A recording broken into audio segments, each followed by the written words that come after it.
Hello my dear student, कैसे हो? I hope बहुत अच्छे होंगे, मस्त होंगे, जबरदस्त होंगे। तो एक और न्यू वैकेंसी के सारा आपके सामने प्रस्तुत हो गया हूं। आज मैं आपको ऐसी वैकेंसी के बारे में बता रहे वाले हूं जिन बच्चों का बहुत बड़ा सपना रहता है रेलवे विभाग में जाने का। जी हाँ, रेलवे विभाग में एक और न्यू वैकेंसी आपके सामने आ गई है। क्या कुछ होने वाला है इस वीडियो के माध्यम से सब कुछ समझने वाले हैं। चाहे पोस्ट की बात करें, सिलेक्शन प्रोसेस की बात करूं, क्वालिफिकेशन की बात करूं, एज की बात करूं, एग्जाम पैटर्न की बात करूं, अप्लाई की बात करूं, यानी कि इस वीडियो के माध्यम से आपको कंप्लीट जानकारी मिलने वाली है। इस वीडियो को चुपचाप उन दोस्तों को तो शेयर कर दो जो इस वीडियो के काबिल है। तो चलिए समझते हैं पॉइंट टू पॉइंट। अगर मैं बात करूं माय डियर स्टूडेंट, रेलवे में एक और न्यू भर्ती आ चुकी है। रेलवे में जो न्यू भर्ती आई है, देखिए वो है आपका सेक्शन कंट्रोलर। क्या है? यानी कि ये है आपका सेक्शन कंट्रोलर। कंट्रोलर। अब बच्चे सोच रहे होंगे सर हमने एनटीपीसी सुना था, रेलवे ग्रुप डी सुना था, हमने जेई एग्जाम सुना था, अब ये कौन सी वैकेंसी है? देखिए ये वैकेंसी के बारे में आज तक किसी को पता नहीं है, बट आपके पहली बार ही ये बाहर निकल के आई है। क्योंकि क्या होता था, क्योंकि जो रेलवे विभाग में अधिकारी लगे हुए होते थे वो ही इसको सिलेक्टेड कर लेते थे। यानी कि अंदर लगे विभाग वाले जो अधिकारी होते थे वो ही अंदर, उनके अंदर एग्जाम होता था, उनके उसमें सिलेक्शन हो जाता था। तो आपके क्या करिए, इन्होंने पब्लिश करी है, आपके बाहर वालों को भी इन्होंने बुलाया है। तो सीधी सी बात है, एजुकेशन से रिलेटेड है, यानी कि आपकी क्वालिफिकेशन इसमें मांगी मांगी है। क्या क्वालिफिकेशन मांगी ये तो चलो वीडियो के माध्यम से समझेंगे। अब बात आती है सर हमें पहले ये बताइए सेक्शन कंट्रोलर होता क्या है। तो इस बात को आप जान लो सीधी सीधी। देखिए जिस तरीके से एयरपोर्ट पे, रनवे पे आपके अधिकारी होते हैं वो कंट्रोल करते हैं कि कौन सा एरोप्लेन कब उड़ रहा है, कैसे उड़ रहा है, यानी कि सब चीज देखते हैं।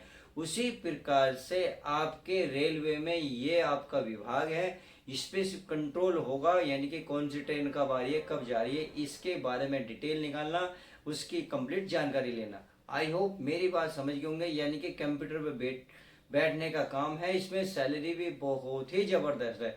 तो सैलरी की भी शुरुआत बताएंगे, शुरुआत कहाँ से है, इसकी लास्ट सैलरी कितनी रहने वाली है, यानी कि सैलरी भी बहुत ही जबरदस्त रहने वाली है। तो चलिए पहली बात, सबसे पहले इसमें बात कर लेते हैं इसमें पोस्ट कितनी है। तो पोस्ट है इसमें माई डियर है 368, यानी कि 368 इसमें पोस्ट निकली हुई है, यानी कि 368 पोस्ट है। आगे अगर मैं बात करूं इसमें अप्लाई, देखिए अप्लाई जो है माय डिस्ट्रेंट ये ऑलरेडी चालू हो गई है। मैं जरा लेट हो गया था क्योंकि मेरी तबीयत थोड़ी सी डाउन थी, इसलिए मैं वीडियो नहीं बना पाया, उसके लिए माफी चाहते हैं। अगर मैं इसमें अप्लाई डेट की बात करूं, किसकी अप्लाई, यानी कि चलिए पहले हम एज की बात कर लेते हैं, अप्लाई हमारी लास्ट में है। पहले हमारा पॉइंट है एज का, तो एज को देख लेते हैं। अगर मैं एज की बात करूं तो इसमें मिनिमम 20 साल और मैक्सिमम 33 साल रहने वाले, ये केवल जनरल वालों के लिए है। जैसे कि आप सभी को पता है गवर्नमेंट रूल के अकॉर्डिंग जो आपके जनरल ओबीसी वाले होते हैं उन्हें एज में 3 साल की छूट मिलती है। यानी कि अगर मिनिमम 20 साल है और मैक्सिमम आपके 36 साल एज है तो आप जो है माई डिस्ट्रिक्ट इस फॉर्म को अप्लाई कर सकते हैं। उम्मीद है समझ गए होंगे। इसी प्रकार से जो SC ST वाले होते हैं उनको 5 साल की छूट मिलती है। तो 33 और 5 38, यानी कि 20 साल से 38 साल के बीच में जो भी लड़का लड़की हैं SC ST में आते हैं वो फॉर्म को अप्लाई कर सकते हैं। आई होप इतनी बात भी समझ में आ गई होगी। तो चलिए एज की बात आपको समझ में आ गई होगी। अब बात आती है इसमें फीस की, तो फीस की भी सुन लो। जैसा कि आप सभी को पता, देखो रेलवे में सीधी बात है, रेलवे 500 रुपये लेता है और फॉर्म फिल करने का। यानी कि जो जनरल वाले लेते हैं ओबीसी और आपका EWS वाले, उनके लिए जो चार्ज लगने वाला है 500 रुपये लगने वाला है। और बाकी जो हमारे लड़का लड़की बच्ची जितनी भी कैटेगरी की में फीमेल है एंड SC और ST वाले, SC ST and total female, उनके लिए 250 रुपये लगने वाला। अब देखिए ये जो है इनके फीस की बात सुन लो।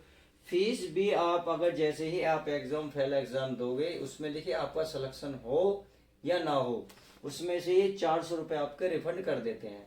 अर्थात भरने के तो आपको 100 रुपये लेंगे, बट ये लेते 500 रुपये हैं, 400 रुपये रिटर्न कर देते हैं। अगर मैं SC ST वालों की बात करूं तो ये 250 रुपये लेते हैं रेलवे, और SC ST वाले को 250 रुपये पूरे पूरे रिटर्न कर देते हैं, यानी कि इनके लिए फ्री रहने वाला है पहले एग्जाम देने के बाद। इसलिए कहता हूँ जब आप फॉर्म भरें तो प्लीज अपना बैंक अकाउंट बड़े ध्यान से हर एक चीज पॉइंट टू पॉइंट भरें, ताकि जब आप एग्जाम दो उसके बाद आपके आपके अकाउंट में सारे पैसे आ जाएं। क्योंकि कुछ बच्चे क्या होते हैं, कैफे पे जाके भरवाते हैं और वो अपना अकाउंट लगा देते हैं और आपको पता भी नहीं चलता, तो क्या होता है उनके अकाउंट में बैलेंस आ जाता। आई होप इतनी बात समझ में होगी। चलिए अगर ये बात समझ में आ गई होगी तो अब बात कर लेते हैं इसमें सिलेक्शन प्रोसेस की। तो देखिए सिलेक्शन प्रोसेस को समझते हैं। सिलेक्शन प्रोसेस आपका दो तरीके से होगा, यानी कि आपका CBT 1 होगा एंड CBT क्या होगा, CBT 2 होगा। 1 और 2 दोनों होंगे। आपको 1 2 दोनों को क्लियर करना होगा। इसका देखिए 70% मार्क्स लिए जाएंगे और इसके आपके 30% मार्क्स ले जाएंगे। टोटल मिला के कितना हो गया, 100%। यानी कि सिलेक्शन आपका दोनों के बेस पर ही होगा आपका। उम्मीद है ये बात आपको समझ में आ गई होगी। अब बात आती है सर कितने नंबर का हमारा एग्जाम पैटर्न होगा। तो एग्जाम पैटर्न की बात करूं मैं तो देखिए एग्जाम पैटर्न में आपको 100 क्वेश्चन देखने को मिलेंगे, 100 ही मार्क्स मिलेंगे। इसके लिए आपको 120 मिनट का टाइम मिलेगा। अगर मैं नेगेटिव मार्किंग की बात करूं, नेगेटिव मार्किंग में आपको 1/3 होने वाली है, यानी कि इसमें नेगेटिव मार्किंग भी रहने वाली है। अब बात आती है सर इसमें 100 क्वेश्चन जो है कौन से सब्जेक्ट से ज्यादा आएंगे। अगर मैं इसमें बात करूं तो देखिए इसमें जो प्यारे बच्चों मैथ देखा है, मैथ के सबसे ज्यादा 60 क्वेश्चन आएंगे। अगर मैं रीजनिंग की बात करूं तो रीजनिंग 2 पार्टों में तोड़ी है, 20 और 1 20, यानी कि आप सीधा सीधा कह सकते हैं 40 मार्क्स की रीजनिंग आएगी, 60 मार्क्स का मैथ आएगा। इस प्रकार से आपको 100 क्वेश्चन 100 मार्क्स के देखने को मिलेंगे, यानी कि आप ये कहेंगे कि एक क्वेश्चन 1 मार्क्स का हुआ नहीं हुआ और नेगेटिव मार्किंग आपकी 1/3 दे रखी है। आई होप इतनी बात आपको अच्छे से समझ में आ गई होगी। चलिए ये बात आपको समझ में आ गई है तो अब आगे चलते हैं। अब बात आती है इसमें क्वालिफिकेशन की। तो चलिए क्वालिफिकेशन भी समझ लेते हैं।